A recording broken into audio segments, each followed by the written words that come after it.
pour fêter les 25 ans du club Entreprise Sécurité Routière du Rhône. Et encore une fois, je voulais vous remercier tous et toutes pour votre présence. Pour l'État, ce risque routier professionnel est bien entendu identifié comme un des risques prioritaires au titre du 4e plan santé au travail 2021-2025 et d'une manière générale comme une priorité de la politique de sécurité routière, bien entendu. Le document général d'orientation 2023-2027 de la sécurité routière du Rhône reprend logiquement le risque routier professionnel comme un des 4 enjeux majeurs. Les 3 autres, on les rappelle tout de même, étant les 2 roues motorisées, les modes actifs, vélo, trottinette, piéton et les conduites à risque. Et donc, je tiens à souligner que le club Entreprise Sécurité Routière du Rhône est signataire de ce document. Je salue également le bureau de la sécurité routière du Rhône, qui, aux côtés de la cellule routière régionale aussi, met en œuvre différentes actions à destination des entreprises, des administrations, des agents de la préfecture, et qui travaillent fréquemment avec le club Entreprise Sécurité Routière du Rhône, partenaire important pour diffuser de la veille juridique, améliorer les pratiques, échanger entre pairs. Donc vous êtes tous des exemples, des relais importants en matière de sécurité routière. Donc merci à vous pour votre action et puis je vous souhaite par avance une bonne journée d'échange. Merci à tous. Comme vous le savez, le risque routier professionnel est encore le risque majeur en termes de mortalité. Un chiffre est à retenir en France, ce chiffre 1,3. 1,3 représente le nombre de personnes décédées chaque jour du fait d'un déplacement professionnel, tant en trajet qu'en mission. Ce chiffre nous montre l'importance de mener à bien une politique de prévention du risque routier. Grâce à vous, nous sommes aujourd'hui capables de mutualiser de bonnes pratiques en termes de sécurité routière et notre club regroupe aujourd'hui 32 entreprises signataires de la charte. Au-delà de ça, c'est aussi un bilan économique qu'il ne faut pas nier, c'est 5 millions de journées de travail par an qui sont empêchés suite à des accidents de la route. C'est un coût direct de 725 millions d'euros pour les entreprises. Et bien sûr, par-dessus tout ça, et avant toute chose, c'est un coût humain. C'est un coût humain et c'est un coût humain extrêmement difficile pour une entreprise qui, quelle que soit leur taille, c'est quand même avant tout une communauté de travail, c'est aussi une communauté de vie. On connaît les personnes, on est une entreprise qui peut être directement extrêmement affectée et chamboulée par la perte de quelqu'un lors d'un trajet ou lors de la possession en mission ou pour se rendre au travail. Comme je vous le disais précédemment, il est de notre devoir de mettre en avant les responsabilités de l'employeur afin que chaque entreprise puisse initier une démarche de prévention du risque routier. Pour ce faire, nous avons le plaisir d'accueillir Maître Michel Ledoux, avocat spécialisé en droit du travail, qui réalisera une conférence sur cette thématique. Bon, écoutez, bonjour à toutes et à tous, et je vous remercie déjà d'avoir bien voulu m'inviter. Je suis ravi d'être là. Donc, je m'appelle Michel Ledoux, je suis avocat, on travaille sur la santé au travail depuis plus de 30 ans maintenant. Et donc, je vais faire une petite intervention sur le risque routier professionnel orienté vers la responsabilité de l'employeur. Bon. Alors, qui dit risque routier professionnel dit risque professionnel. Et je vais commencer par ça. Et je pense que pour franchir un palier, d'ailleurs, comme le souhaite Madame Guillaume, l'un des leviers, c'est peut-être de revenir aux fondamentaux du risque professionnel, à la base de tout ce qui régit la santé-sécurité au travail.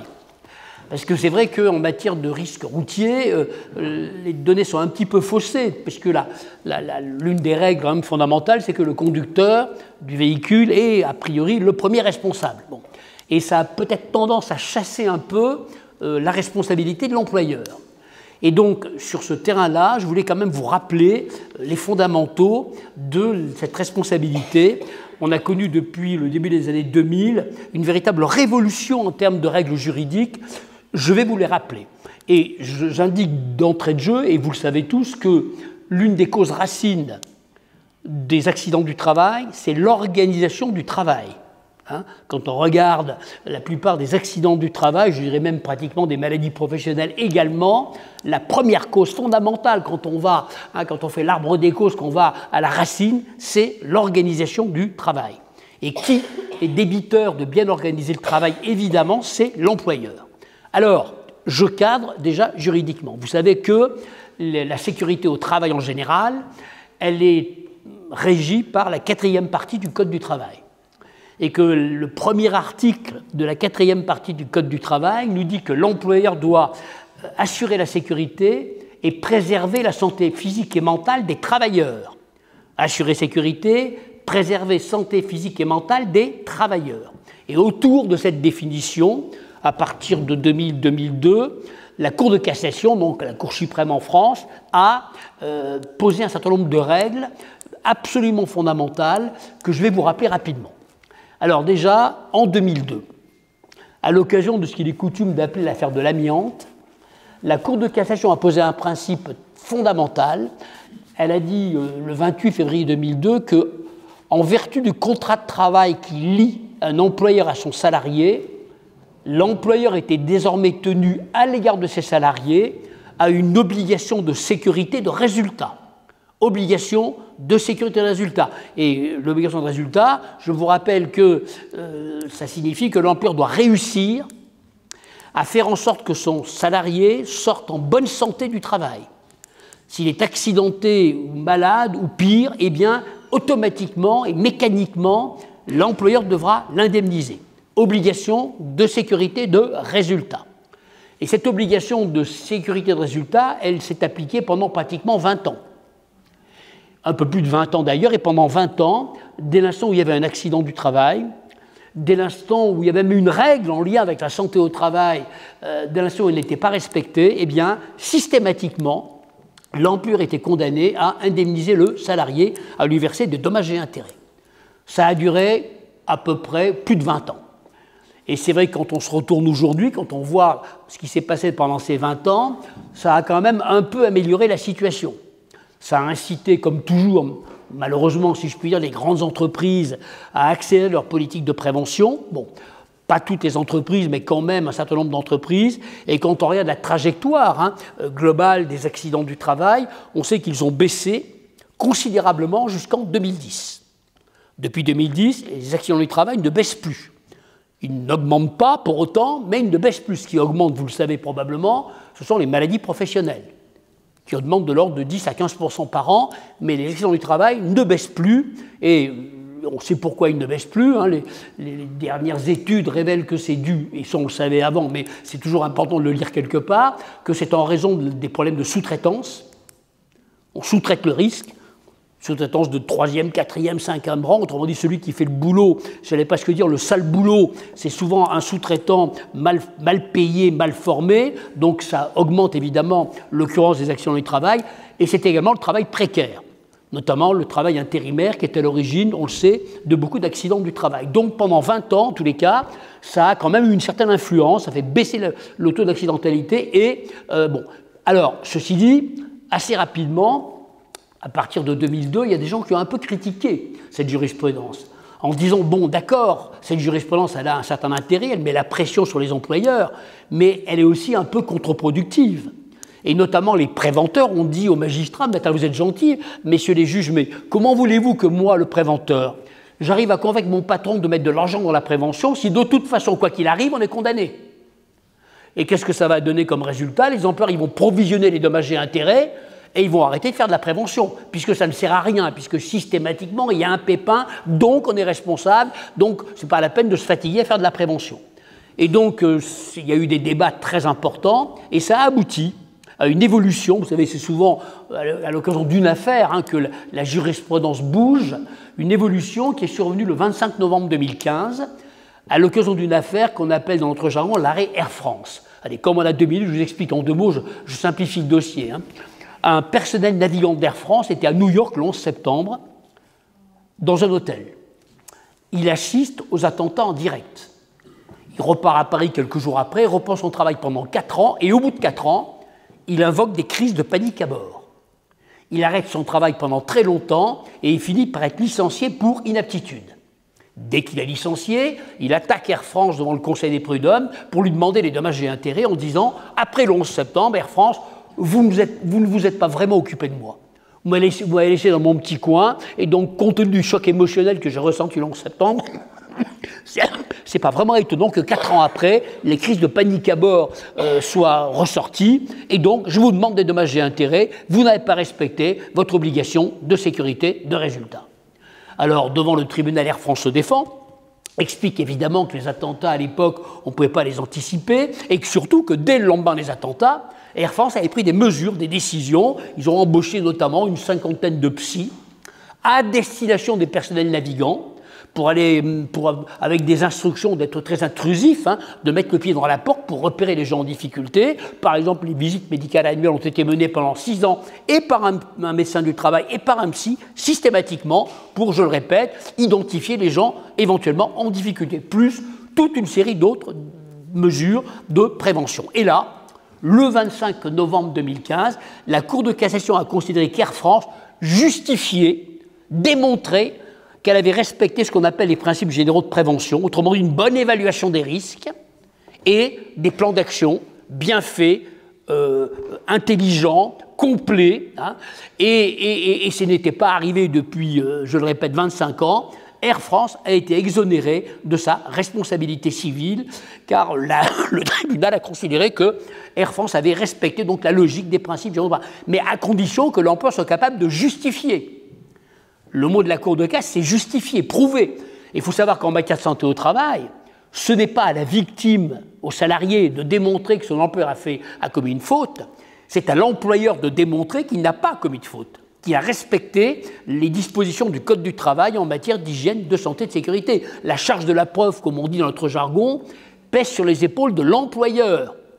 D'ailleurs, en matière civile, mais même en matière pénale. En matière pénale, sur ces sujets-là, quand un employeur est poursuivi pour des infractions au Code du travail, quand on connaît cette matière, ce n'est pas vraiment au procureur de démontrer que vous avez commis une infraction, c'est à vous, l'employeur, de démontrer que vous avez fait le travail de prévention. Et à la suite donc de cet arrêt du 25 novembre, la Cour de cassation a posé également quelques principes fondamentaux, je le répète. Les règles de sécurité doivent être effectives. Attendez, l'effectivité de la prévention. Pendant des années, on se payait de mots. Dans beaucoup d'entreprises, il y a des procédures plein les armoires, sauf que quand on s'intéresse à ce qu'on appelle le travail réel, sur le terrain, la plupart du temps, ces règles ne s'appliquaient pas. Alors, on était conforme, hein, mais on n'était pas effectif. Autrement dit, aujourd'hui, les règles de sécurité, quand il y a un pépin, on va vérifier qu'elles soient effectivement appliquées sur le terrain, dans ce qu'on appelle le travail réel. Elles doivent être efficaces. Autrement dit, c'est des règles qui ont pour objectif de préserver les gens. Hein. Lorsqu'il y a le feu, il faut que les règles fonctionnent pour éteindre l'incendie, évidemment. Bon. Et également, l'employeur se doit d'être réactif. On ne va pas attendre des années, des mois avant d'agir. Quand il y a un risque qui apparaît, on agit sans délai, rapidement. Bon. Et alors, comment justifier ? Qu'est-ce que les juges attendent pour justification ? C'est déjà, vous le savez, avec un bon document unique d'évaluation des risques, bien fait. Et je dis souvent que les documents uniques, il y a certainement des connaisseurs dans la salle, souvent ils souffrent de 2 pathologies, les documents uniques, l'obésité ou l'anorexie. Vous avez des documents uniques qui sont énormes, 700 ou 800 pages, vous imaginez bien que personne ne les lira jamais. On vit d'ailleurs dans un monde où plus personne ne lit rien, alors a fortiori un document unique, même les longues soirées d'hiver, personne ne va jamais les regarder. L'anorexie, on achète un document unique sur Internet à 99,99 €, on a 3 feuillets et on est content parce qu'on a prétendument un document unique. Donc un bon document unique d'évaluation des risques. Et puis, vous savez, depuis la loi de 2021, un programme annuel de prévention, le PAPRIPACT, ça signifie que l'année suivante, on doit préparer, choisir quelques risques, pas 10 000 risques, 4-5 risques. On doit mettre en place des mesures, on doit prévoir un calendrier de réalisation, on doit prévoir les coûts que ça va engendrer, on doit faire un bilan dont on appelle le PAPRIPACT. Donc, chaque année, on se donne un programme l'année suivante pour traiter les risques principaux de l'entreprise. Et alors, on justifie également par quoi ? Évidemment, par le règlement intérieur. Et le règlement intérieur, notamment sur nos sujets, c'est très important. Il y a des règles quand on met les pieds dans une entreprise, on doit savoir où on met les pieds. Il y a des règles fondamentales, et donc les règles particulières de l'entreprise, elles sont dans le règlement intérieur. Et alors également, pour les connaisseurs, dans les plans de prévention, les protocoles de chargement et de déchargement, d'ailleurs j'en parlerai dans un instant, parce que ça fait également partie de la fin du risque routier, lorsque le chauffeur arrive dans une entreprise, il ne rentre pas comme dans un moulin, il y a un plan de prévention spécifique qu'on appelle le protocole de chargement et de déchargement. Tout ça, ça fait partie des exigences depuis notamment l'arrêt du 25 novembre 2015, donc, qui pèse sur les épaules des employeurs. Et alors, on a, dans le Code du travail, vous le savez, dans la 4e partie du Code du travail, toute une série de règles fondamentales. D'abord, la formation. Et là, c'est des règles générales. L'employeur doit former les salariés, formation des salariés, information, formation d'ailleurs. L'information, c'est quoi? C'est éventuellement le document d'accueil dans une entreprise. Quand on accueille quelqu'un, on doit notamment lui communiquer en théorie le document unique de la partie de ce qu'il vient faire chez vous. Il arrive chez vous, voilà ce que tu vas faire, et voilà le document unique de la zone dans laquelle tu vas travailler, tu le lis, le règlement intérieur également. Bon, ça, c'est de l'information, alors que la formation, c'est pas du tout ça, c'est une formation structurée, avec le nom du formateur, avec un programme de formation, avec une fiche de présence à la formation, avec la signature de la future victime en face de son nom. C'est quelque chose de structuré. La formation, c'est l'apprentissage de quelque chose. C'est pas seulement des idées générales. Donc ça, également évidemment dans le Code du travail, j'en ai parlé tout à l'heure, mais l'organisation du travail. Et qui dit organisation du travail, bon, on voit tout de suite de quoi je parle, des temps de trajet raisonnables, des parcours raisonnables, on parlait du portable tout à l'heure, évidemment, l'interdiction de communiquer avec le portable, cette communication classique, parce que bon, tout le monde, vous savez très bien de quoi on parle, vous en avez parlé, tout à l'heure, les gens sont souvent pilotés par le portable pour le trajet professionnel. Ça, c'est l'organisation du travail. Et puis, évidemment, il y a le matériel mis à disposition des opérateurs. Le matériel doit être conforme. Il y a toute une série de règles de sécurité à l'égard de ça. Bon. Donc, vous voyez, je répète, 25 novembre 2015, l'employeur peut s'exonérer de sa responsabilité s'il est capable de prouver qu'il a fait le travail en termes de formation, en termes d'organisation du travail, en termes de fourniture à l'opérateur du matériel conforme. Bon, ça, c'est un problème très bas. Alors maintenant, deuxième tendance également, et là c'est plus récent, c'est qu'actuellement, on observe un élargissement de l'obligation de sécurité de l'employeur. Qu'est-ce que je veux dire par là? Et pendant des années, quand on lisait le premier article de la 4e partie du Code du travail que j'ai cité tout à l'heure, donc assurer la sécurité et préserver la santé mentale, on lisait des travailleurs, mais on comprenait de ses propres salariés. Les employeurs considéraient que l'obligation de sécurité, c'était leurs salariés. Dans l'ancien système, il y avait les gars de chez nous et les gars pas de chez nous. Les gars de chez nous, on s'en occupait dans le meilleur des cas. Les gars pas de chez nous, ils avaient des employeurs, on n'avait rien à voir avec eux. Bon. Eh bien, depuis maintenant 4 ou 5 ans, la jurisprudence a donné un sens au mot travailleur. D'ailleurs, le mot travailleur, il est défini dans le Code du travail. C'est qui les travailleurs? Ce sont les salariés intérimaires, ce sont les stagiaires ou alternants, et ce sont tous les gens qui travaillent à quelque titre que ce soit autour de l'employeur. Autrement dit, aujourd'hui, on est débiteur d'une obligation de sécurité non seulement à l'égard de ses propres salariés, mais également à l'égard de tous les travailleurs et notamment de tous les sous-traitants de toutes sortes. Et on est également débiteur de leur santé, sécurité. Alors le sous-traitant, souvent, on va s'occuper de sa sécurité par la gestion de la coactivité, plan de prévention, protocole de chargement et de déchargement. Et vous voyez que l'obligation de sécurité est en train d'exploser.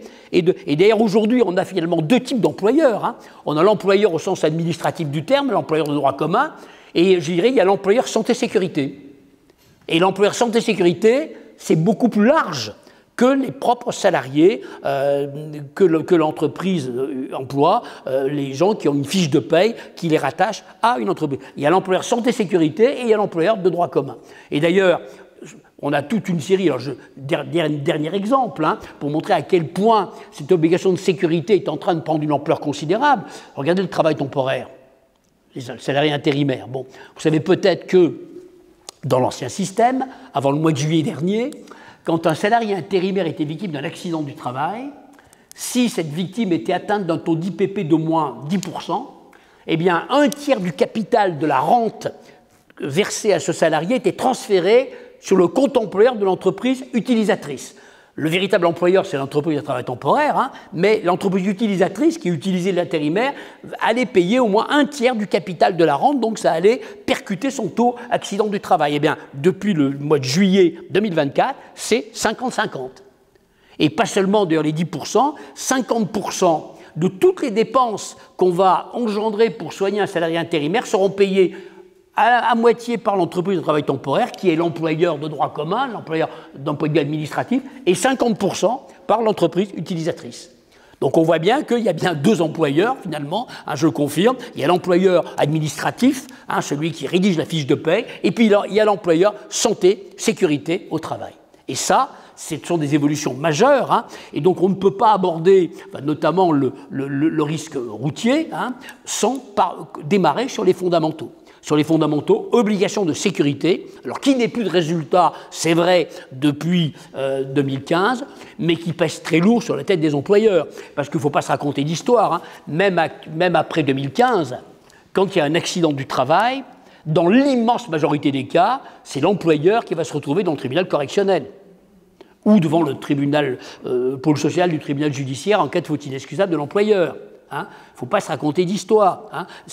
L'obligation, elle est un peu allégée, hein, mais elle pèse quand même fondamentalement sur l'employeur. Alors, ceci dit, en termes de responsabilité, toujours pour essayer de clarifier un peu les choses, je vous rappelle que quand on parle de responsabilité d'un point de vue juridique, il y a d'un côté la responsabilité civile et de l'autre la responsabilité pénale.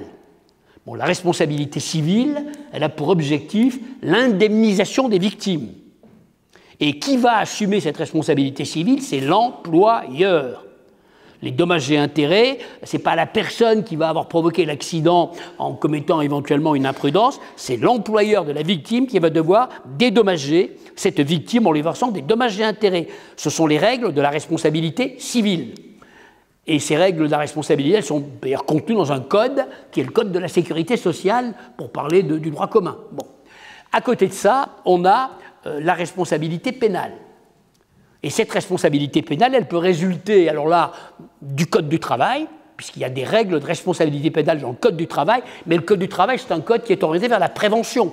Les règles du Code du travail en matière de santé et de sécurité, elles ont pour objectif de dire à l'employeur comment tu dois faire pour éviter les pépins. Donc c'est un code de prévention. Alors qui est sanctionné en tant que tel lorsqu'on ne respecte pas ces règles de prévention, mais fondamentalement, c'est de la prévention. D'ailleurs, le Code de la route, c'est quoi? C'est un code de prévention.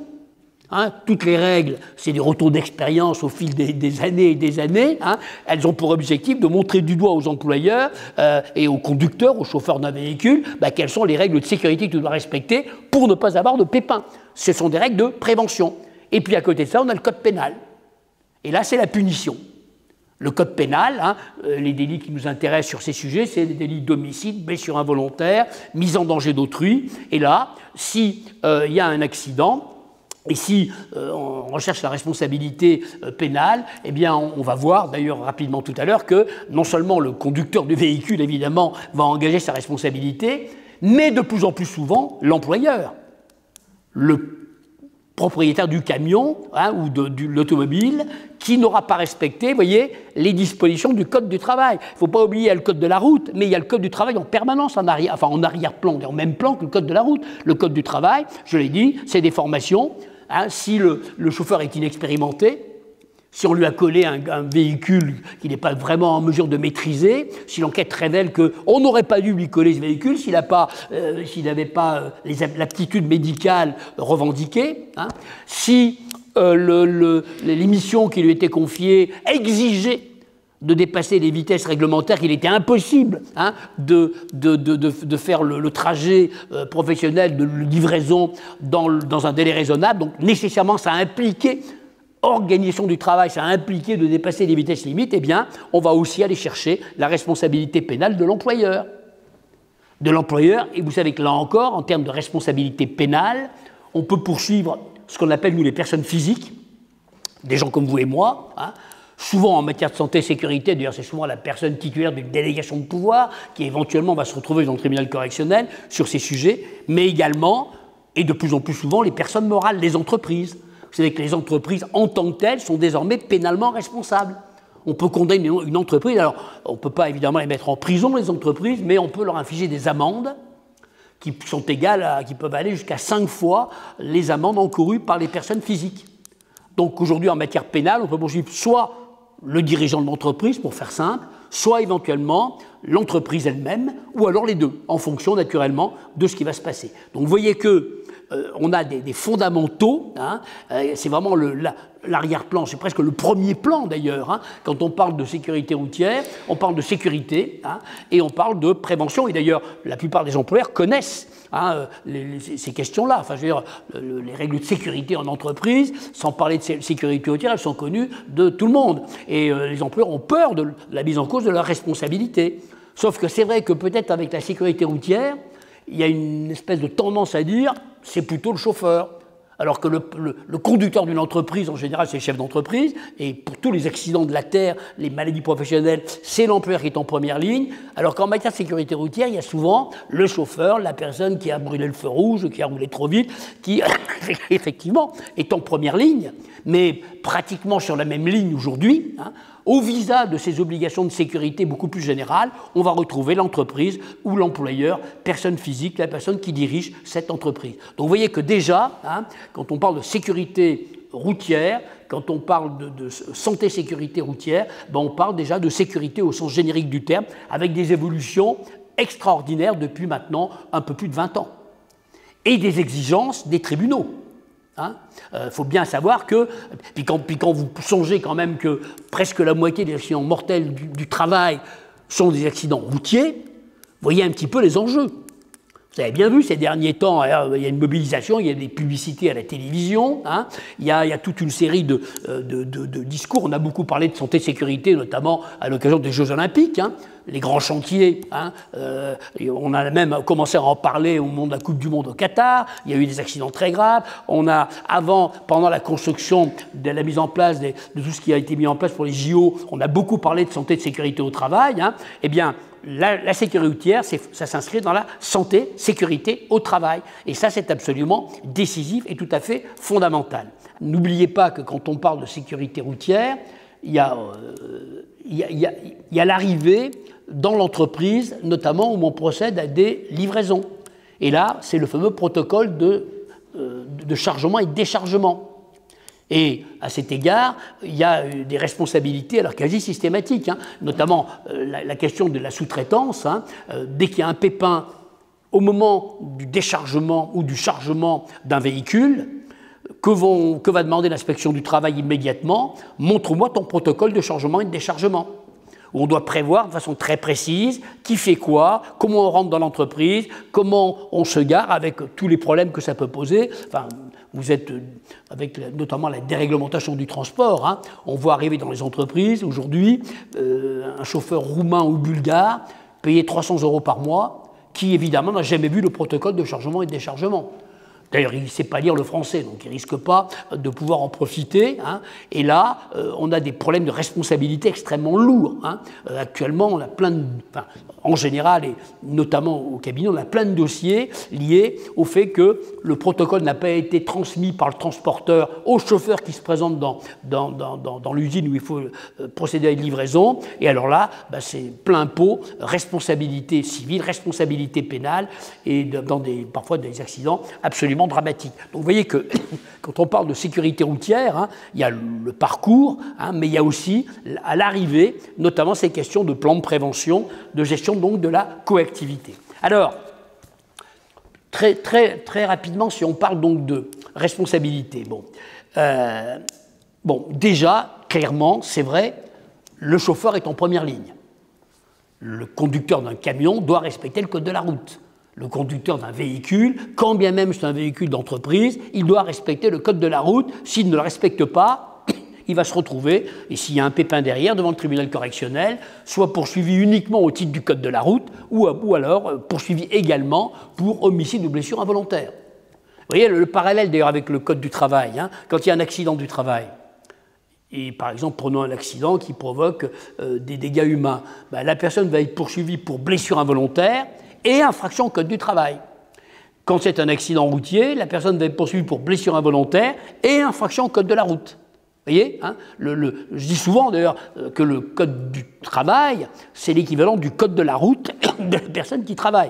Donc vous voyez, on a deux codes qui vont s'appliquer en même temps. Le code de la route qui pose des règles de prévention, et si on ne les respecte pas, il y a des sanctions spécifiques. Et d'à côté, le code pénal qui est la punition pour avoir...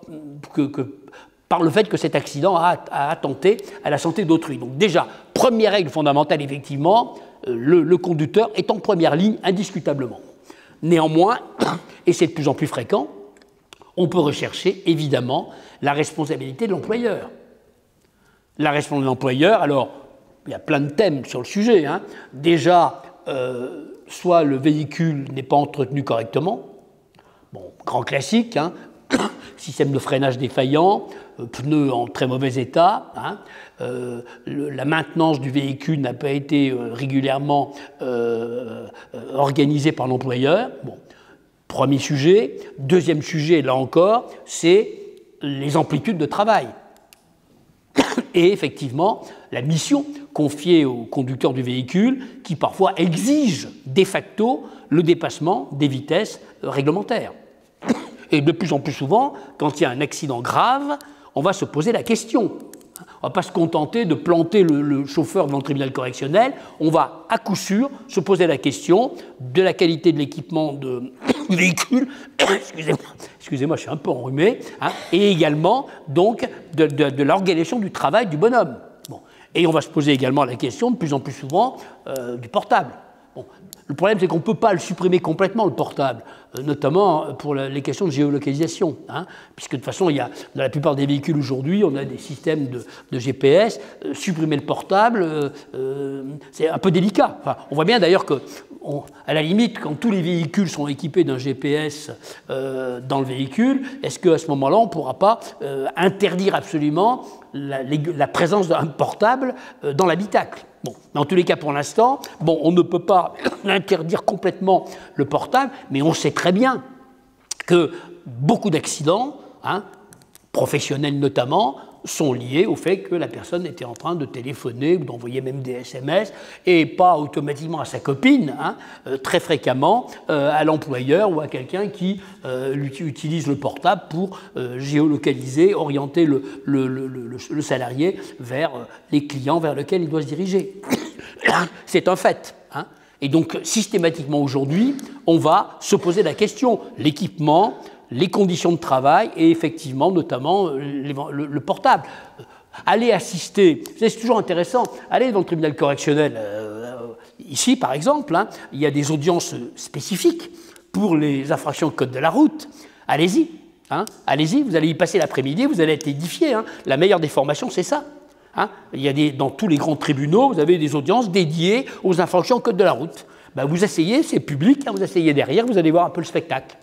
Vous allez voir le spectacle de tout ce qu'on est en train de dire et de ce que vous connaissez. Hein, lorsque malheureusement les gens se font attraper ou surtout lorsqu'il y a un accident, ben, ça se termine en général très mal. Et ça peut même se terminer, d'ailleurs dans certains cas les plus graves, par des peines d'emprisonnement ferme. Parce que j'en ai pas encore parlé. Là encore, il y a le problème de l'alcool. Il y a également le problème, qui d'ailleurs est de plus en plus important, des stupéfiants, notamment du cannabis. Hein, et c'est vrai que moi je pensais dire que les problèmes d'alcool étaient en partie la question des addictions. Moi je me rappelle, il y a 15 ou 20 ans, on intervenait beaucoup là-dessus, mais c'était l'alcool, essentiellement. Hein. Bon. Et l'alcool, vous savez, hein, qu'on ne peut pas interdire l'alcool complètement dans une entreprise. Il y a 4 alcools autorisés, le vin, la bière, le cidre et le poiré. Bon. Mais que le règlement intérieur peut organiser le moment où on consomme cet alcool, notamment au moment des repas et dans des quantités plus que raisonnables. Bon. Mais tout ça, c'est dans le règlement intérieur. Sauf que depuis maintenant quelques années, nouveau problème, et ça ressurgit de façon assez violente, la question des stupéfiants, et notamment du cannabis. Et là encore, hein, si vous devez avoir un règlement intérieur qui non seulement insiste sur les problématiques, c'est obligatoire désormais de harcèlement moral, sexuel, tout ce que vous voulez, qui doit effectivement normalement traiter du problème du portable, en tous les cas attirer l'attention sur le fait qu'on n'utilise pas son portable au volant, mais également prévoir la problématique des addictions. avec effectivement des interdictions. Alors, l'alcool, on ne peut pas l'interdire complètement, hein, parce que le Code du travail tolère un peu d'alcool. Hein. L'alcool, d'ailleurs, il y a plus de liberté que de contraintes hein, dans le code, en matière d'alcool. Hein. On a le droit de consommer de l'alcool à la maison tant qu'on veut. Hein. Il y a très peu de contraintes. Si la conduite sous l'empire de l'état alcoolique est effectivement interdite, l'ivresse publique est également interdite, hein, mais en matière d'alcool, hein, l'employeur ne peut pas aller trop loin. Il doit respecter ce qu'on appelle les libertés individuelles. Donc, il faut faire attention. Par contre, on peut, vous le savez, interdire l'alcool pour les postes à risque. Et postes à risque, évidemment, des conducteurs d'engins, notamment de nacelles et de véhicules, sont des postes à risque.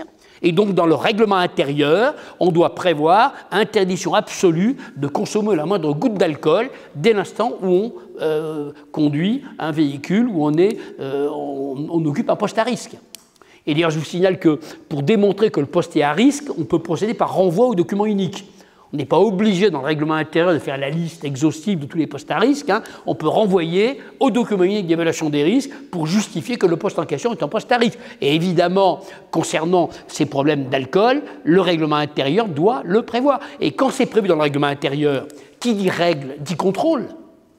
Et contrôle, éthylotest, et maintenant test salivaire pour les problèmes de stupéfiants. Attention, quand on prévoit des règles, on les contrôle. C'est qu'on a un dossier actuellement où une entreprise a un règlement intérieur, il est très bien, hein, depuis des années, sauf qu'un salarié a provoqué un accident mortel du travail après avoir consommé un stupéfiant. Et enquête de police et de gendarmerie, évidemment. Et alors on a demandé à l'entreprise, mais de quand date le dernier contrôle? Il n'y en a jamais eu. Il n'y a jamais eu de contrôle. On a un document unique qui interdit évidemment l'alcool pour les postes à risque. Bon, les drogues stupéfiantes, c'est un délit pénal, donc évidemment, on n'a pas besoin de l'interdire, hein, mais il n'y a jamais eu de contrôle. Alors que les tests salivaires, vous le savez, sont désormais autorisés. Hein. Le Conseil d'État nous a dit il y a quelques années que le test salivaire n'était pas un acte médical et qu'un manager peut procéder à un test salivaire. Ben, s'il n'y a pas de contrôle, c'est comme si vous n'aviez pas de règlement intérieur. Donc, vous voyez, concernant ce qu'on appelle les addictions, hein, alcool, c'est encore un sujet malgré tout, et effectivement stupéfiant, hein, eh bien, on doit, dans le règlement intérieur, prévoir des dispositions et prévoir des contrôles et des modalités de contrôle. Si on ne contrôle pas, et d'ailleurs, vous voyez, sur ces questions-là, ce n'est pas du flicage, hein, c'est de la prévention. Ce n'est pas du flicage, les contrôles, c'est de la prévention pure et dure. Parce que la personne qui va avoir un accident ou qui va provoquer un accident sous l'empire d'un état alcoolique hein, ou sous l'empire d'un stupéfiant, bon, d'une part, met sa vie en danger, mais également peut perdre son travail, évidemment. Hein. Là, maintenant, la jurisprudence sur les problèmes de conduite de véhicules, d'ailleurs, même hors temps de travail, hein, vous savez qu'auparavant, on distinguait la conduite sous l'empire d'un stupéfiant ou de l'alcool pendant le temps de travail. Bon, là, l'employeur peut sanctionner. Bon. Hors temps de travail, liberté individuelle. Enfin, je ne parle pas des stupéfiants, je parle de l'alcool. On a le droit de consommer de l'alcool le week-end, hein, personne... Sauf que depuis quelques années, la chambre criminelle de la Cour de cassation et la chambre sociale d'ailleurs ont validé des licenciements de chauffeurs qui se sont fait attraper hors temps de travail en conduisant leur véhicule sous l'empire d'un état alcoolique. Ça veut donc dire que même en dehors du temps de travail, vous voyez, hein, l'obligation de sécurité, elle est tellement puissante qu'elle chasse, si je puis dire, le respect du droit des personnes et de liberté individuelle. C'est tellement important, cette obligation de sécurité, que la liberté de boire de l'alcool, si vous voulez, qui est une liberté fondamentale, eh bien, elle est chassée par cette obligation de sécurité qui est extrêmement puissante. Donc ça signifie qu'on peut notamment sanctionner, évidemment, quelqu'un qui se fait attraper, soit pour la vitesse excessive ou consommation d'alcool, pendant l'activité professionnelle, mais on peut aujourd'hui sanctionner quelqu'un qui se fait également attraper après avoir consommé des stupéfiants ou de l'alcool en dehors de l'activité professionnelle. Alors je vous rappelle quand même que les sanctions doivent être toujours proportionnelles. Hein. Quand je parle de sanctions, ce n'est pas automatiquement un licenciement. L'employeur se doit, pour les sanctions, de les prendre de façon raisonnable et proportionnelle. C'est un fait que si c'est on doit tenir compte de quoi? De la quantité qui a été absorbée. Évidemment, si le bonhomme a 3 grammes d'alcool dans le sang, il n'y a pas à discuter. Je ne parle pas compte s'il dépasse légèrement ce qui est autorisé. Là, on peut effectivement, on n'est pas obligé de licencier. Mais on doit malgré tout sanctionner. Les sanctions doivent être proportionnelles. Est-ce que c'est un récidiviste? Est-ce que c'est la première fois? Est-ce qu'il y a eu des problèmes? Est-ce qu'il y a eu des bagarres? Est-ce que d'ailleurs ça a mis la vie des gens en danger? Tout ça, l'employeur doit en tenir compte pour sanctionner de façon raisonnable et proportionnelle. Mais la tendance, clairement, c'est l'interdiction et les sanctions. Vous voyez qu'il y a même un arrêt du Conseil d'État qui est intéressant, fin 2022. Concernant l'alcool. C'est d'ailleurs une entreprise, c'est Renault à Sandouville. Il y a 2000 salariés sur le site. Bon. Et la direction de Renault décide de modifier le règlement intérieur et d'interdire l'alcool pour tout le personnel.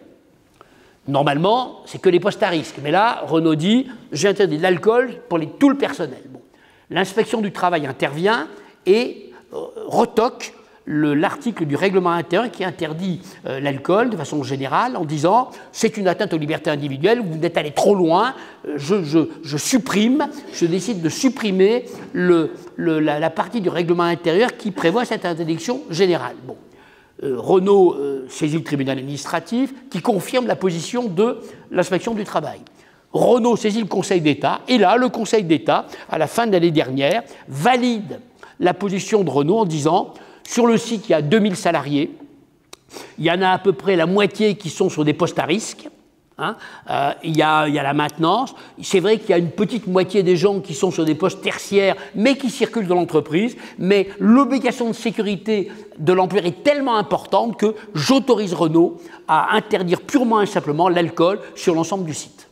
Vous voyez? Donc actuellement, je le répète, cette obligation de sécurité autorise l'employeur à prendre des mesures les plus radicales possibles. Alors évidemment, est-ce que ça marcherait pour une compagnie d'assurance? J'en sais rien. Mais vous voyez, dès l'instant où il y a des risques sur un site, l'employeur de plus en plus souvent est invité à, je le répète, prendre des décisions les plus radicales possibles. Et ça fonctionne évidemment uniquement sur l'alcool, puisque concernant les stupéfiants, consommer un stupéfiant, c'est un délit pénal, là, il n'y a pas besoin de l'interdire. Maintenant, il y a malgré tout une réalité, notamment la question du cannabis.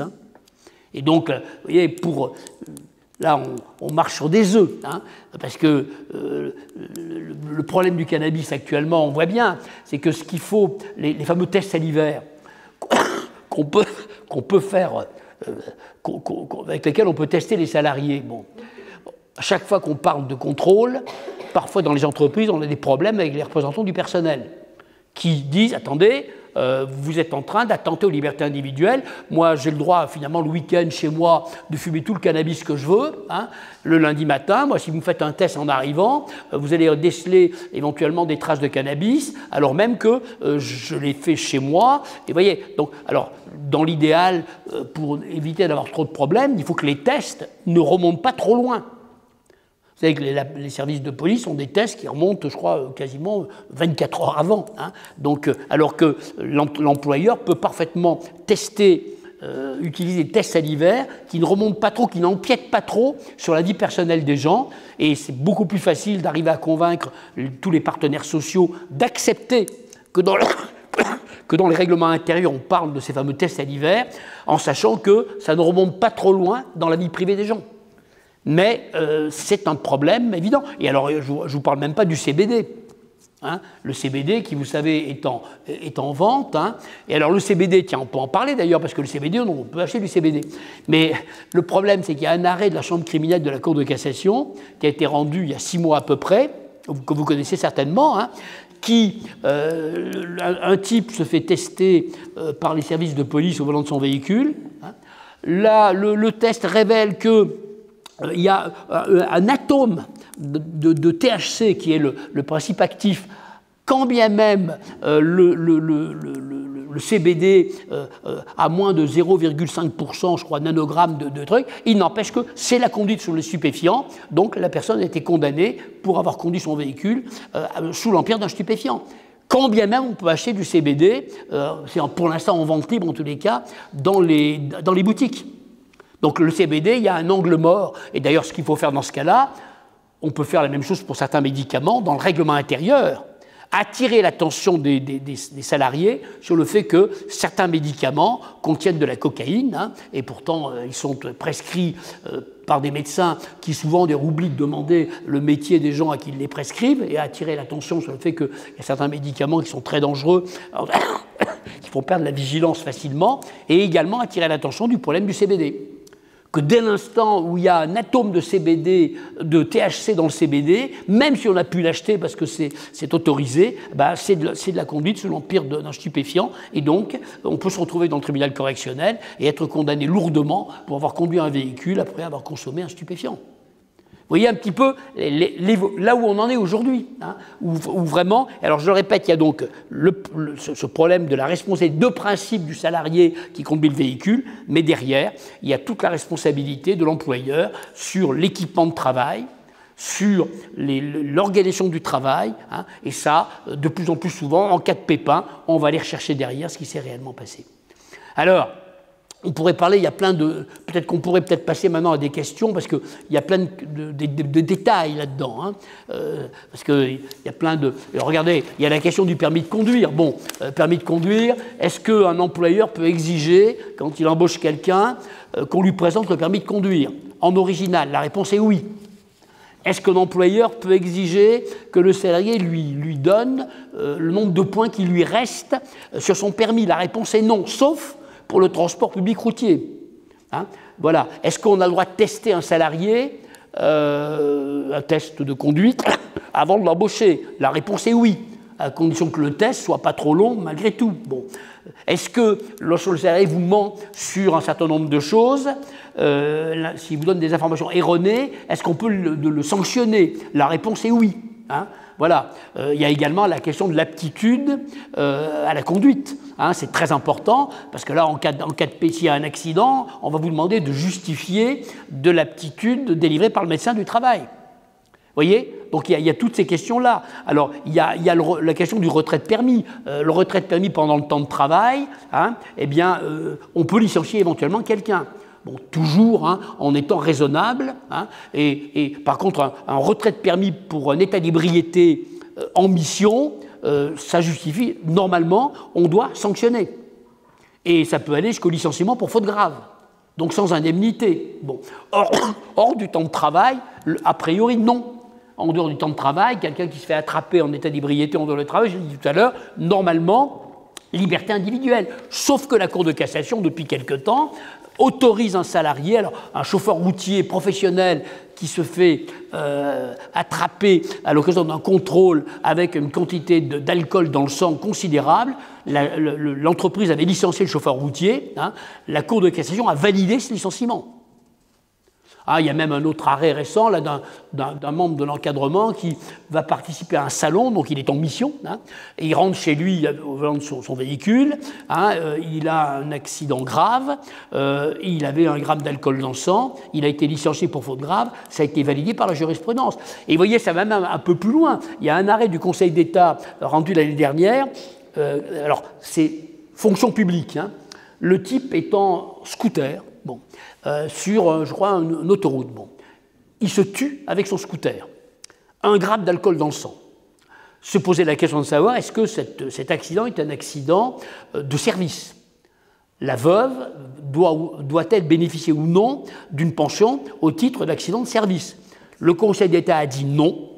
Le fait de s'être mis volontairement dans cet état-là sort l'accident du champ des accidents de service. Autrement dit, quand on se met dans cet état, ce n'est pas la Cour de cassation, c'est le Conseil d'État, hein, parce qu'en matière civile, pour l'instant, la Cour de cassation n'est pas allée là. Mais on voit bien qu'on est en train d'avoir une jurisprudence qui va permettre d'exclure le caractère professionnel d'un accident dès l'instant où l'accident aurait été provoqué par quelqu'un qui aurait consommé de l'alcool ou de la drogue. Vous vous rendez compte ? Donc la personne qui consomme de l'alcool, si par malheur il lui arrive quelque chose, ce ne sera plus un accident de service, donc il n'y aura plus de rente d'accident du travail ou d'accident du travail, et si par malheur c'est un accident mortel, sa veuve et les orphelins ne bénéficieront pas d'une rente de conjoint survivant. Ça va jusque-là. Le fait de se mettre dans cet état-là lorsque le taux d'alcool est important, permet à l'employeur, l'employeur public peut parfaitement considérer qu'il sort du champ professionnel, il s'est exclu de l'autorité de l'employeur, donc ce n'est plus un accident de service. Je le répète, pour l'instant, je parle du Conseil d'État, la Cour de cassation pour les accidents, les gens qui ont des grades de droit privé, n'a pas encore dit ça, mais ça ne va pas tarder. Vous voyez les conséquences, hein. Donc on perd son travail, on perd sa santé, on risque de ne plus être indemnisé, d'ailleurs au titre des AT-MP. Il peut y avoir des conséquences extrêmement lourdes. Et tout ça parce que, voilà, c'est plus tolérable. Hein. La santé, la sécurité, c'est une valeur. Aujourd'hui, on n'accepte plus ce type de choses. On les a tolérées pendant des années. Hein. Pendant des années, d'ailleurs, l'alcool au travail, souvent, d'ailleurs, regardez, les personnes qui avaient un problème d'alcool, elles étaient souvent protégées par ses camarades de travail. Le type qui a un problème d'alcool dans pas mal d'entreprises, ses camarades de travail le protégeaient. Hein, on faisait le travail à sa place. On lui permettait de se reposer dans un petit coin. Et c'est vrai que ça existe encore un petit peu, mais c'est en voie de disparition, ce type de comportement. Aujourd'hui, c'est plus tolérable de mettre la vie des gens en danger, que ce soit d'ailleurs au travail ou au volant d'un véhicule. Donc il y a une intolérance sociale aux accidents, aux atteintes à la santé, et a fortiori d'ailleurs au volant d'un véhicule. On voit bien ces dernières années un certain nombre de gens connus qui ont pu provoquer des accidents sous l'empire de stupéfiants. On voit à quel point ça choque l'opinion publique, hein, et donc par ricochet, les juridictions, les tribunaux sont intraitables avec tout ça. Et vous voyez, on va souvent chercher la cause racine, l'organisation du travail, l'employeur, qui a une obligation de sécurité. Et ça, il faut bien avoir conscience. Donc ça veut dire que l'employeur doit effectivement avoir d'abord les formations, hein, je parle de formation, insister, des sensibilisations d'ailleurs. Alors, si on parle d'addiction, on parle plutôt de sensibilisation d'ailleurs que de formation. Hein. Comme médecin du travail, par exemple, ou un addictologue vienne expliquer dans les entreprises de temps en temps quels sont les risques provoqués par l'alcool et éventuellement les stupéfiants. Ça peut être un travail qui peut être fait par le médecin du travail, évidemment. Ça, c'est de la sensibilisation. La formation, effectivement, pour les professionnels du transport, et revenir sur ces sujets-là. Et puis, l'organisation du travail.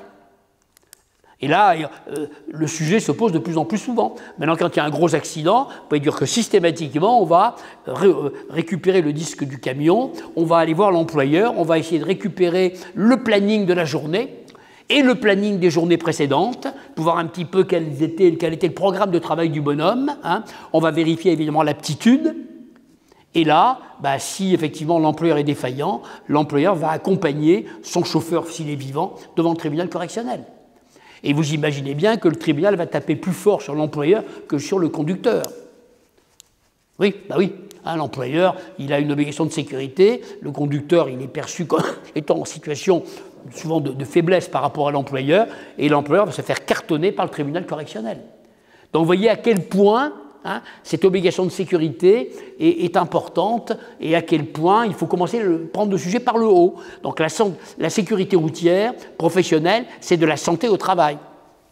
Et d'ailleurs, je crois qu'on peut convaincre pas mal d'employeurs de travailler là-dessus en prenant le sujet sous cet angle-là. Parce que ça, c'est un angle qui est déjà connu des employeurs. Le respect des règles d'hygiène et de sécurité, la plupart des entreprises connaissent ce sujet. Hein. Les organismes, la CARSAT, connaissent le sujet. Hein. Donc tout le monde est motivé là-dessus. Et il faut effectivement travailler là-dessus. En tous les cas, vous voyez que c'est un sujet très important et qui est en pleine évolution. Voilà. Je crois que vous voulez poser une question. Oui, bonjour Maître Ledoux. Je voulais revenir sur la notion des permis de conduire et la validité des permis de conduire.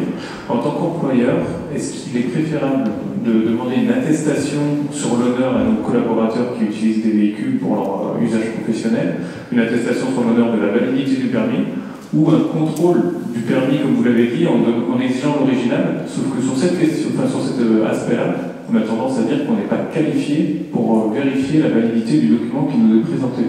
Non, déjà, l'attestation sur l'honneur, ça ne veut pas dire grand-chose. Déjà, parce que vous savez que la plupart du temps, dans les contrats de travail, j'imagine que c'est le cas, le salarié que vous embauchez s'engage dans le contrat à vous prévenir s'il perd son permis, il perd des points. Normalement, il y a un engagement dans le contrat de travail, enfin, j'imagine. Bon. Donc, le certificat sur l'honneur, bon, pourquoi pas, mais dans l'idéal, c'est quand même la présence du permis, l'original du permis. Bon, alors maintenant, si l'original est trafiqué, vous n'y pouvez rien. Par contre, on vous présente l'original, vous avez le droit de faire une photocopie, et puis vous rendez l'original au chauffeur. Et alors, le contrôle des permis, ce n'est pas tous les jours, si vous voulez. C'est comme les contrôles, d'ailleurs, les tests salivaires ou les tests ou les éthylotests, c'est de temps en temps. Hein. Par contre, on prévient qu'il y aura des contrôles de temps en temps, des contrôles aléatoires. Donc, par contre, dans l'idéal, c'est quand même qu'on vous présente l'original, enfin, le présumé original du permis, vous l'avez entre les mains, vous le photocopiez, et vous faites signer la personne pour bien confirmer que vous avez ce jour-là, qu'elle vous a présenté ce jour-là son permis de conduire, pour bien montrer que vous avez vérifié de temps en temps. Vous voyez ce que je veux dire? Alors maintenant, l'attestation sur l'honneur, pourquoi pas, hein, mais l'idéal, c'est quand même qu'on vous présente l'original du permis. Même si vous avez raison, tout est possible. Parfois, les permis, aujourd'hui, les papiers sont parfois trafiqués. Mais bon, au moins, vous en faites une photocopie, par contre, quand on vous le présente. Vous voyez? Et les contrôles, je dirais, aléatoires, mais pas trop, parce que trop, ça pourrait être assimilé à du harcèlement. Comme les contrôles salivaires, les tests salivaires, s'il y en a trop, c'est trop. Il faut que ce soit raisonnable. Souvent, le permis de conduire, enfin, c'est un titre. Enfin, c'est un titre physique, mais ça ne veut pas forcément dire qu'il ait droit à conduire dessus. C'est différencier le titre physique du droit, du droit à conduire, en fait. C'est un peu la difficulté pour le permis de conduire, c'est-à-dire que vous avez été suspendu, par exemple, vous n'aviez pas votre permis sur vous, il n'a pas été repris immédiatement par les forces de l'ordre, vous n'avez pas restitué, vous avez toujours un titre physique et pourtant vous n'avez pas le droit à conduire. Donc c'est peut-être aussi quelque chose d'un peu particulier, mais qui me fait quand même dire qu'il vaut mieux déjà avoir la photocopie que déjà pas que l'attestation, idéalement. Il y a deux choses qui existent aujourd'hui, c'est-à-dire que désormais vous avez quelque chose qui s'appelle Mes points permis, où les personnes peuvent télécharger directement leur relevé d'information restreinte ou leur relevé d'information intégrale, qui permet de confirmer, entre guillemets, la validité du permis. Donc vous pouvez leur demander via la consultation, c'est quand même la manière la plus simple. Enfin, je viens de télécharger la mienne, on voit que ça ne donne pas le relevé d'information restreinte, ne donne pas le nombre de points, parce qu'effectivement, le but, vous n'allez pas savoir s'il en a un ou s'il en a 12, l'important c'est qu'il en ait au moins un, j'allais dire. Et vous téléchargez donc votre relevé d'information restreint à partir de votre mes points permis. Donc je pense que c'est, à mon sens aujourd'hui, la meilleure façon pour un employeur de s'assurer que de demander d'avoir un relevé d'information restreint récent. Ça me paraît déjà une piste. Et après, vous savez sans doute aussi, en tout cas, s'agissant des transporteurs routiers, transporteurs de marchandises ou de voyageurs, que vous avez la possibilité de vous abonner à Mes points Vérif Permis, qui est un service en fait, qui répond à la loi Guesso justement sur l'obligation de l'employeur de pouvoir s'assurer que ses conducteurs professionnels sont bien en état de conduire. Et donc vous abonnez en moyennant une redevance et vous avez communiqué votre liste RH de conducteurs professionnels et vous avez en retour l'attestation comme quoi ils conduisent bien. Donc c'est à vous passez par Vérif Permis, vous avez une redevance, mais vous faites autant que vous voulez. Alors après, évidemment, je partage complètement et Maître Ledoux est beaucoup plus expert que moi sur ce sujet, sur le volume de régularité ou de fréquence de cette consultation. Évidemment, c'est pas tous les jours. On n'a pas besoin de vous montrer qu'on le fait tous les jours, mais il y a une petite fréquence quand même à analyser, ou alors via le relevé d'information restreint des conducteurs. Ça me paraît en tout cas la voie aujourd'hui la plus solide, parce qu'avec le relevé d'information restreint des conducteurs via les points permis, vous avez l'assurance qu'il y a non seulement un titre, mais également des droits.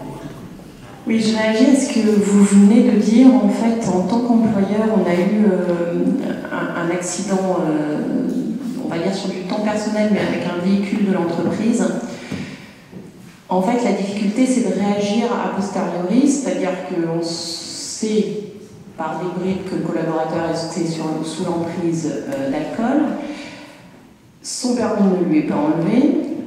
Est-ce que Mes points permis, même s'il avait 12 points, est-ce que immédiatement après, il passe à zéro dès lors qu'il n'y a pas eu de jugement. Parce qu'en fait, nous, notre difficulté, dès lors qu'on veut lancer du disciplinaire, si on veut lancer le disciplinaire sur autre chose que nous avoir cassé un véhicule, on est quand même dans une grande difficulté parce que la gendarmerie ne nous donne pas d'informations et ne nous dit pas pourquoi le collaborateur est arrêté.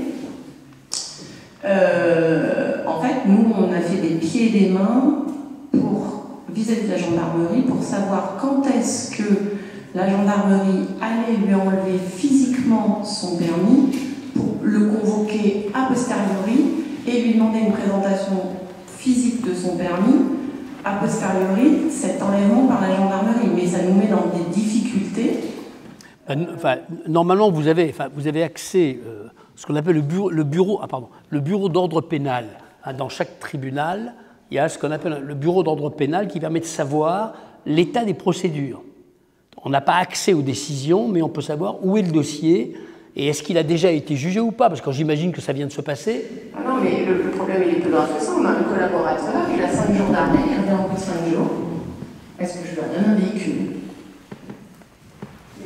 Quand même par rapport en tout cas à un accident stupéfiant d'alcool ou grande vitesse d'ailleurs, il y a des suspensions administratives, c'est-à-dire qu'en fait il y a la partie jugement et pénal sur lequel le maître reviendra, mais on géré de façon pratiquement systématique aujourd'hui et qui a vocation à le devenir quasiment sauf exception motivée dans le cadre d'une proposition de loi qui n'a pas abouti en juin mais qui pourrait aboutir plus tard. En tout cas, lorsque vous avez quelqu'un qui a un accident avec de l'alcool stupéfiant et qui est contrôlé comme tel par les forces de l'ordre, généralement il y a une suspension du permis de conduire. Donc à tout moment, il est quand même censé signifier qu'il n'a plus, c'est l'obligation pour le coup de la personne de... Je suis bien d'accord, mais si physiquement elle a toujours son permis et que nous on lui demande... S'il l'a toujours physiquement, vous lui demandez le permis, vous le présente. Bon, on a dit tout à l'heure qu'il y avait des dispositifs permettant de savoir s'il a encore ses points. C'est bon, s'il a encore son permis. Ma question, c'était justement en combien de temps le relevé d'informations restreint. Est-ce que sur un accident à 1 gramme, 2 grammes de permis, est-ce qu'on perd 12 points? Est-ce que c'est signifié de manière rapide? Est-ce que ça marche en fait? Parce que nous, si on lance si on lance une procédure en interne d'un point de vue professionnel, à partir du moment où on va lui avoir demandé ce genre de choses, qu'il va nous le présenter et que ça sera tout bon... Non, mais vous ne pouvez sanctionner que sur des choses objectives. Vous comprenez? Si vous n'avez pas les éléments, vous ne pouvez pas sanctionner pour l'instant, c'est tout. En revanche, par contre, si vous savez qu'il a son permis suspendu ou qu'il n'est plus en mesure de présenter ses droits à conduire, à ce moment-là, il ne lui donnait pas de véhicule, mais par contre, il ne pouvait pas forcément le sanctionner, sauf si c'est un conducteur professionnel et qu'il est censé conduire, auquel cas, il y a peut-être... Oui, mais enfin, mais sinon, faut attendre le permis lui a été enlevé au bout de 1 mois et demi. Mais alors, il a le permis ou pas, là, maintenant? Ah non, il avait 2 grammes, il n'a plus le permis, là, maintenant. Mais le permis, physiquement, il lui a été enlevé au bout d'1 mois et demi. Et en fait, on l'a mis... après que c'était prolongé, etc., on arrête maladie, mais potentiellement, il revenait... C'est un chauffeur professionnel. Bon, on lui a enlevé le permis pour conduite sous l'état alcoolique, normalement, vous êtes à même de le sanctionner disciplinairement. Oui, mais notre difficulté, c'est le temps, en fait. C'est le temps et notre responsabilité en tant qu'employeur, si on n'a pas l'information. En fait, ce que vous voulez dire, c'est que c'est entre le moment où il y a eu l'accident et le moment de sa notification, il y a eu un délai pendant lequel vous étiez inconfortable. Oui, mais on ne peut pas vous reprocher des informations que vous ne pouvez pas avoir. Mais non, mais attendez, non, c'est votre responsabilité. Vous ne pouvez pas inventer des choses dont vous n'avez pas de... tant que vous n'avez pas de certitude sur la situation, vous ne pouvez pas sanctionner. Parce que s'il saisit le conseil des prud'hommes derrière, effectivement, il va essayer de démontrer que vous n'aviez pas les infos. Donc, le temps... Regardez, d'un point de vue... Attendez, juste d'un point de vue judiciaire, entre le moment où il y a une condamnation judiciaire et le moment où ça arrive sur le casier judiciaire à Nantes, parfois il se passe 6 mois. Même 1 an, des fois. Autrement, vous êtes condamné par un tribunal correctionnel pour un problème d'hygiène, santé, sécurité. Vous êtes condamné, par exemple, à 6 mois de prison avec sursis. Parfois, ça n'arrivera sur votre casier judiciaire que 6 mois, 1 an après. C'est des délais administratifs. Je crois qu'en fait le sujet c'est au-delà de la question de la sanction, c'est le fait de savoir que quelqu'un,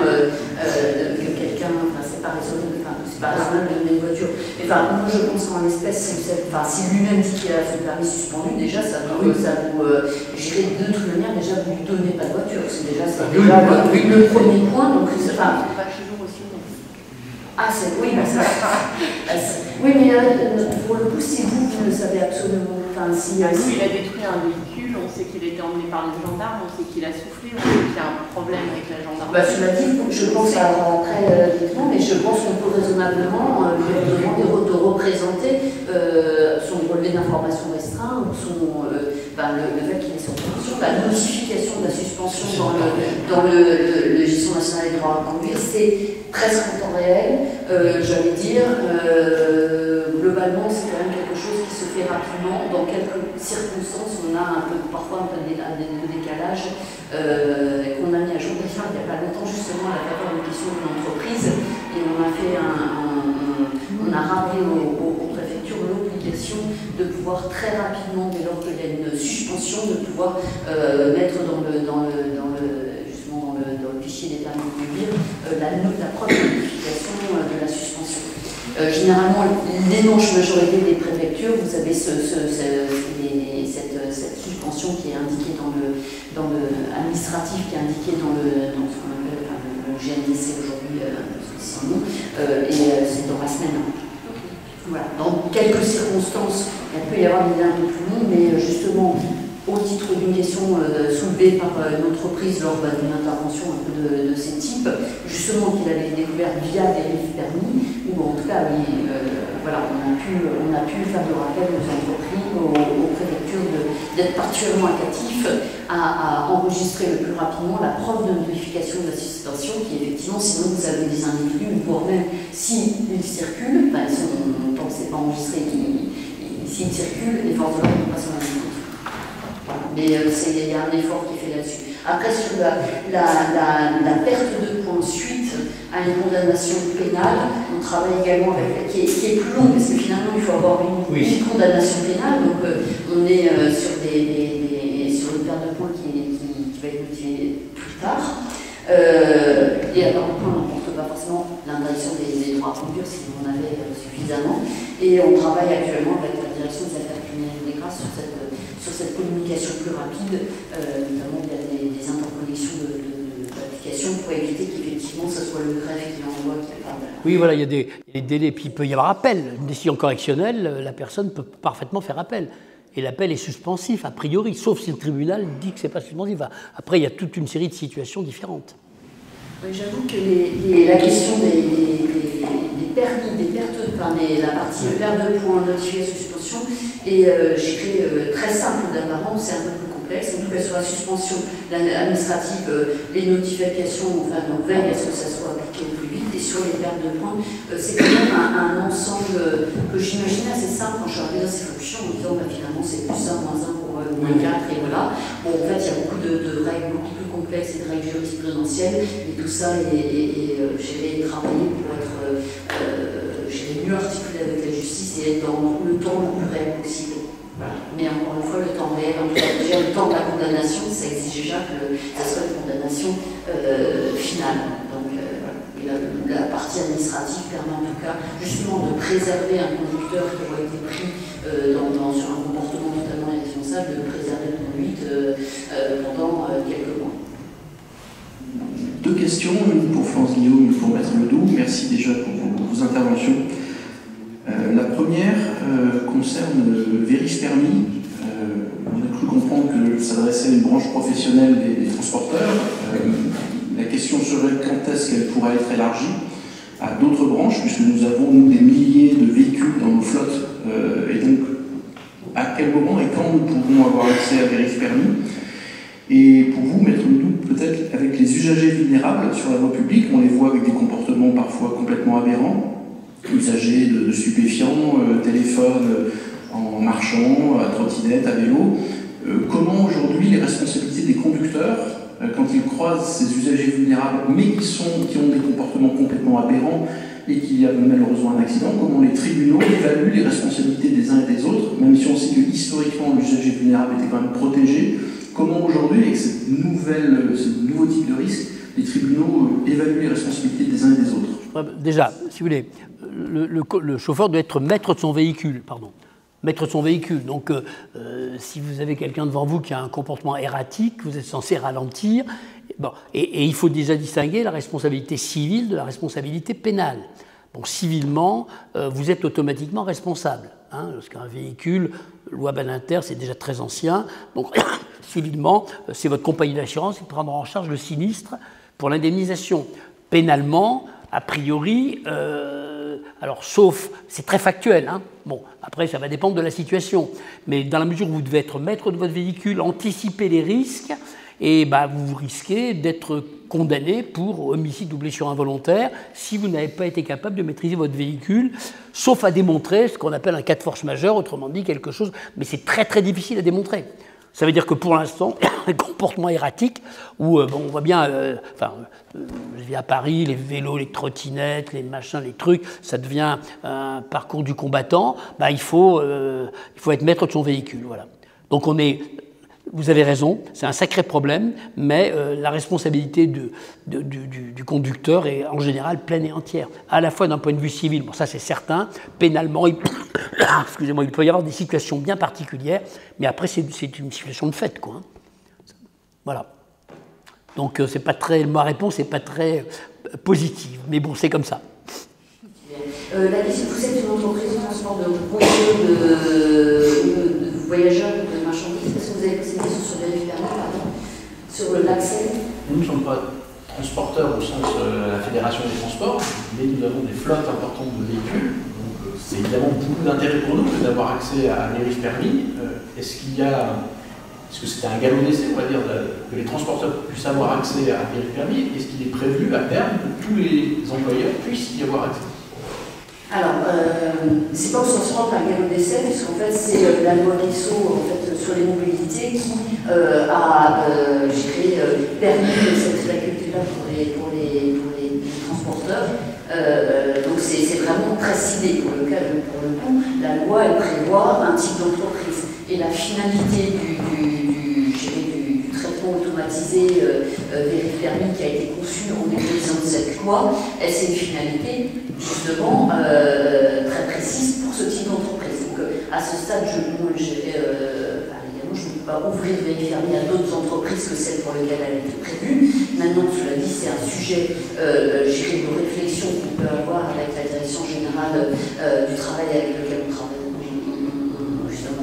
On agit pour identifier est-ce que cette faculté pourrait être apportée à d'autres, mais on repasserait par, j'imagine, avec un législatif sans doute, et en tout cas, ça nécessite à la fois le législatif et à la fois un certain nombre de mêmes obligations d'information du personnel, etc. Mais voilà, en tout cas, c'est pas un cas de décès aux enfants, puisque ça a été conçu en déclinaison d'une loi qui visait un type d'entreprise. Donc, s'il y a une évolution, c'est une évolution plutôt au titre justement de cette conscience de la responsabilité personnelle et de lui donner des moyens supplémentaires pour agir de la sorte.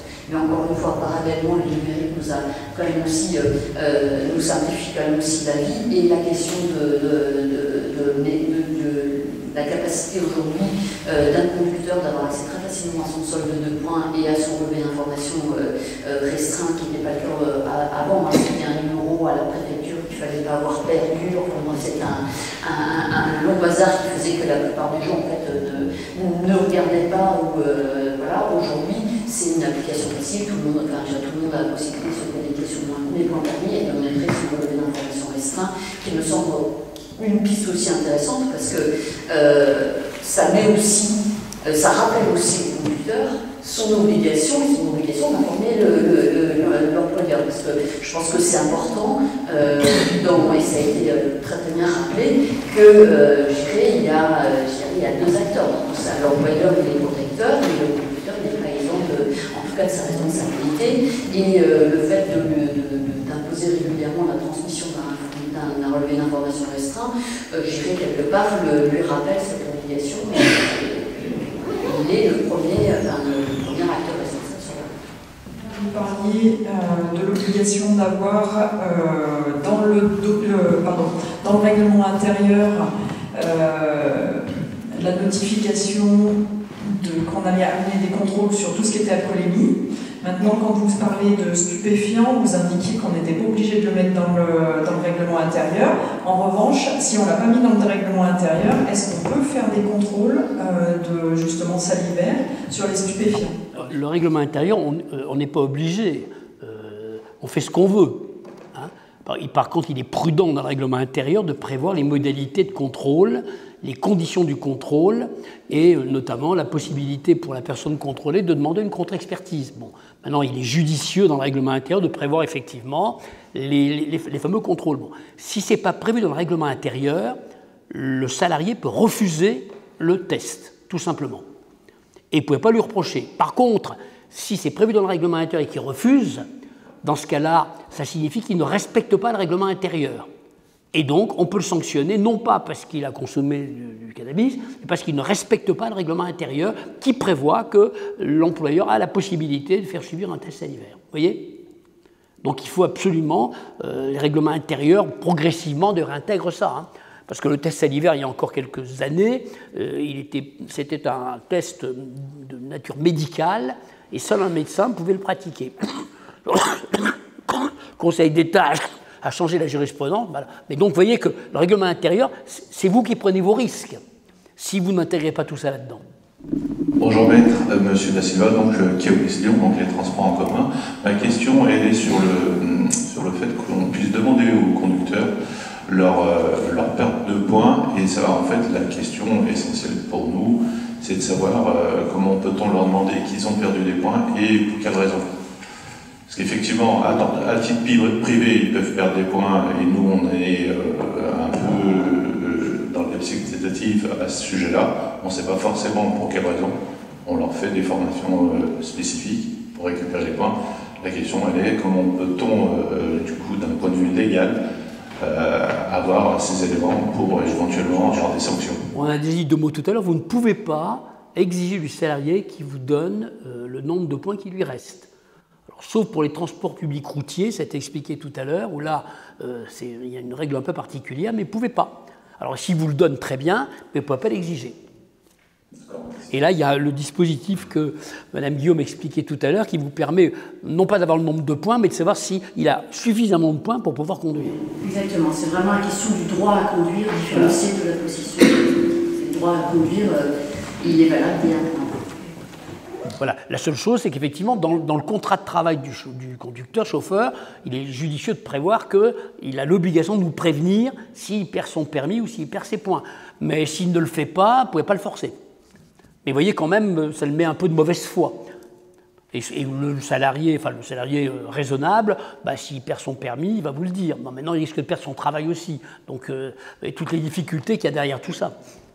Sur le règlement intérieur, donc, les petites entreprises, et je pense que ça a été élargi maintenant jusqu'à 50 personnes, il n'y a pas d'obligation de règlement intérieur. C'est une note de service qui a la même valeur que le règlement intérieur. Voilà. Merci, c'était ma... Voilà. Règlement, j'aurais dû le dire, ou note de service. Voilà, moins de 50 salariés. Voilà. J'ai une question. Imaginons un salarié qui a un accident en voiture et qui est en réunion au téléphone. La responsabilité de l'employeur pourrait être engagée ? Plein pot, oui.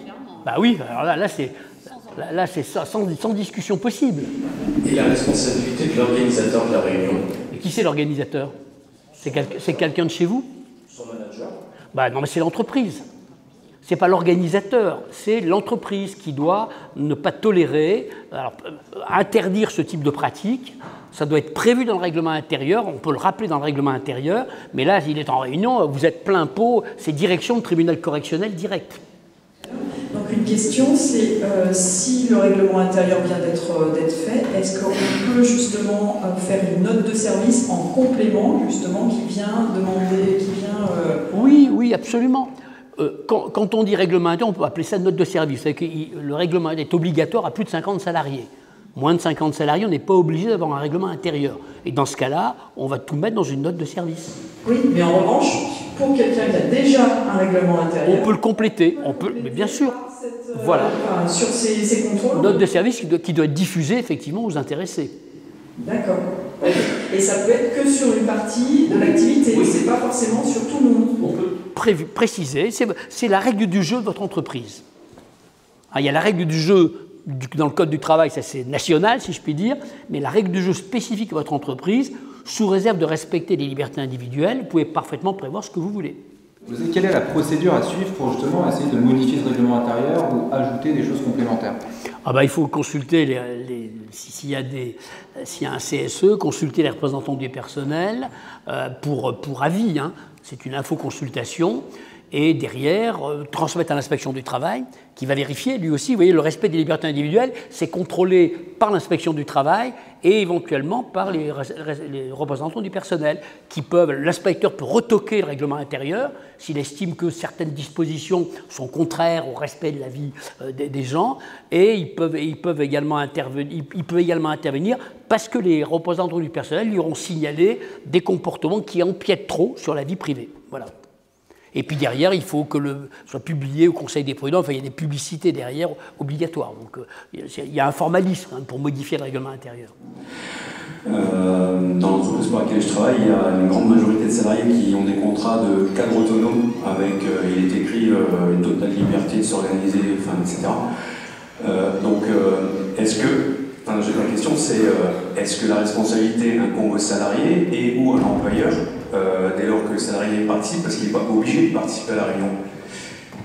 Comment ça fonctionne? Non mais s'il part, je vais plus loin, pardon. Est-ce qu'il incombe à l'employeur, parce que c'est complexe, ça me paraît complexe, de s'assurer que le salarié ne participe pas dès lors qu'il conduit?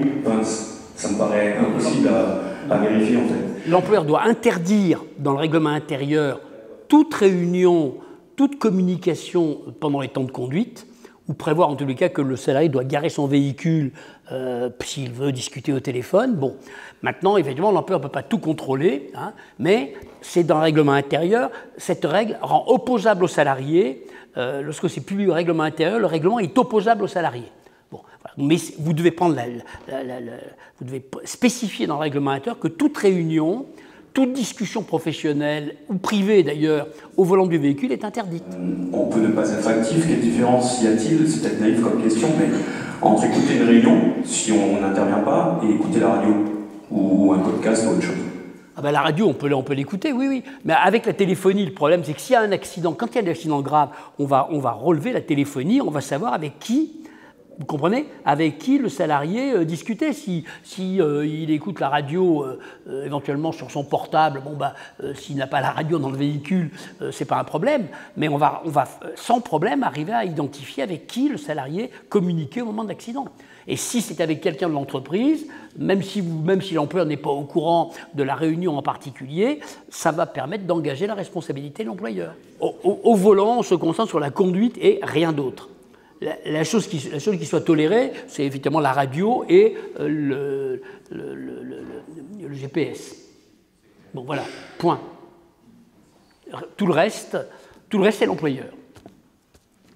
Alors avec les difficultés que ça pose, hein, parce que bon, on peut bien prévoir toutes les règles de la Terre si les gens dans votre dos ne les respectent pas, mais ça signifie que le jour où vous vous rendez compte que quelqu'un ne les respecte pas, normalement, vous devez engager, le cas échéant, une procédure disciplinaire et rappeler la consigne régulièrement.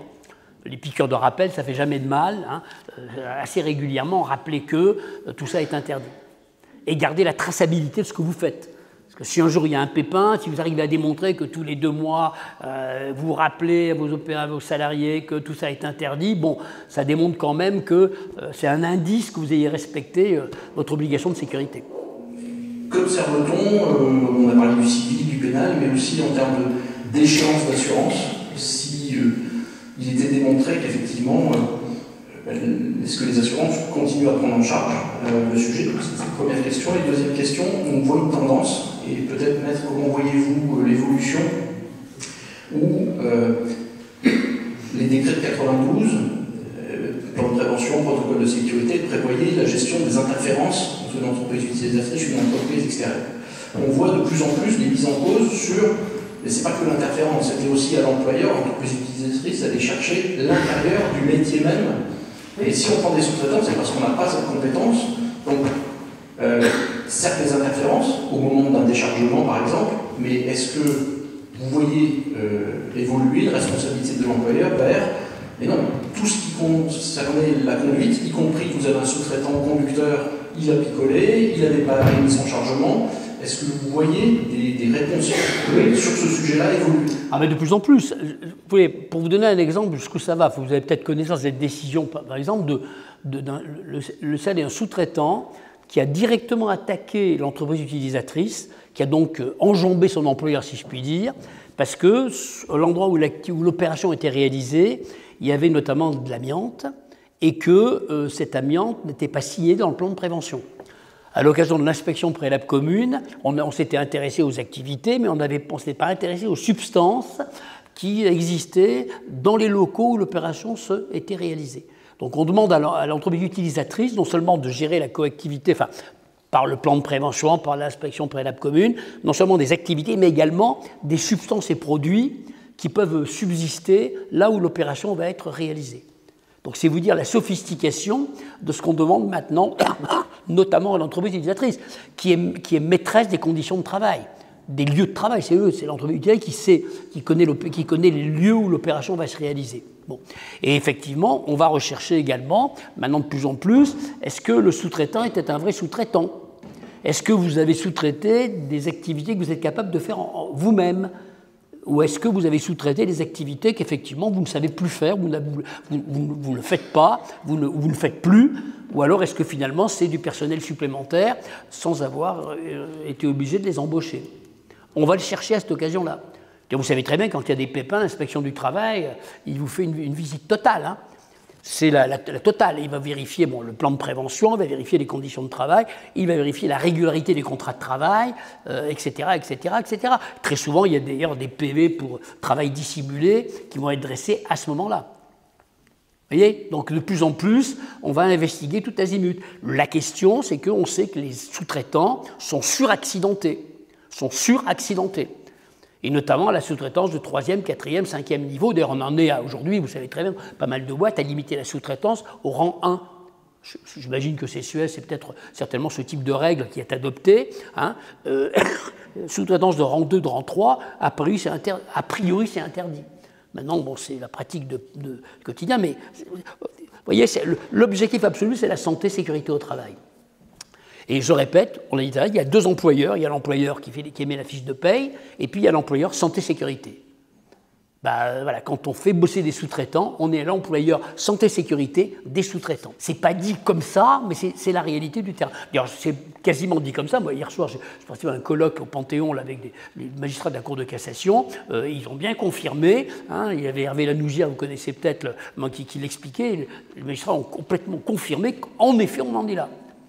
Le but étant la santé et la sécurité, de préserver, éviter les accidents au travail et puis les accidents routiers avec des exigences de plus en plus lourdes, mais qui pèsent sur les employeurs qui organisent le travail. Voilà, c'est un peu inquiétant, hein, mais c'est la réalité, il faut le savoir. Le club entreprise est un club qui est totalement gratuit. Le but, c'est vraiment de mutualiser sur des bonnes pratiques en termes de sécurité routière. Le but, c'est de ne pas rester isolé en tant que préventeur dans les entreprises, et c'est pour ça qu'on aimerait avoir de plus en plus d'entreprises qui nous rejoignent, parce que plus on sera, plus on aura d'idées, plus on aura d'innovations possibles, et il n'y a que comme ça qu'on pourra vraiment améliorer la sécurité routière dans nos entreprises. Donc si vous avez dans votre entourage des personnes qui sont dans les entreprises, si vous connaissez des entrepreneurs, des employeurs ou autres, n'hésitez pas à leur indiquer que le club entreprise existe, et plus on sera, mieux ce sera pour développer cette culture de prévention du risque routier professionnel.